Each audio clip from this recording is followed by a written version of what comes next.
Sometimes when I explain people how fat loss happens in terms of the order, I talk about your your weight or your fat comes off in the opposite order that it's put on. So you put it on a certain way, then when you get rid of it, you get the last place that just came, and then end up with the first place you gained it, which is like probably when you were a kid, much younger. Um, I've come across a perfect analogy for this, I believe, and I want to share with you. So let's call this the pool analogy, right?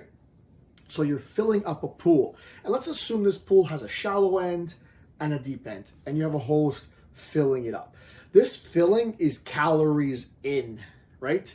Of course, calories get out by splashing, by the sun evaporating it, people drinking it, maybe if it's animals, I don't know, whatever.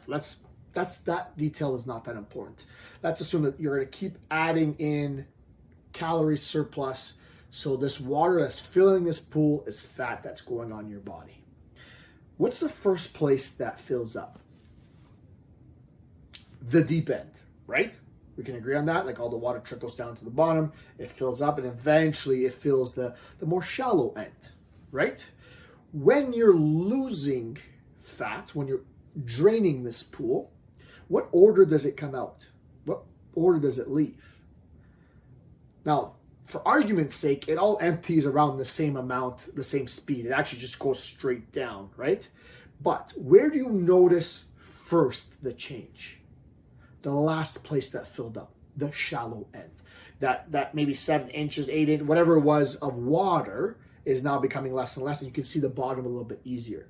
You can see the muscle underneath this fat. More so here than you can in the deep end. You've lost the same amount because it went from this level down, but because the shallow end is more shallow, there's less distance, you can see it a little bit more.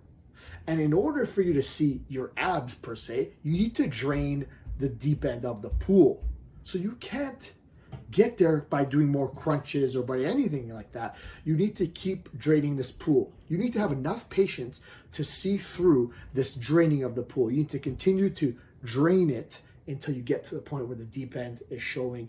That's your abs. That's the best way to show this. It happens, it drains in the opposite direction that it fills, but you see the difference first in the shallow end before the deep end, and your abs are in the deep end, so it's hard to see them. You will see them at some point, but you have to have enough patience to drain the full pool to see the deep end drain out before you can see the abs. That's the pool analogy in the way that your body gains fat, fills up with fat, and empties with fat.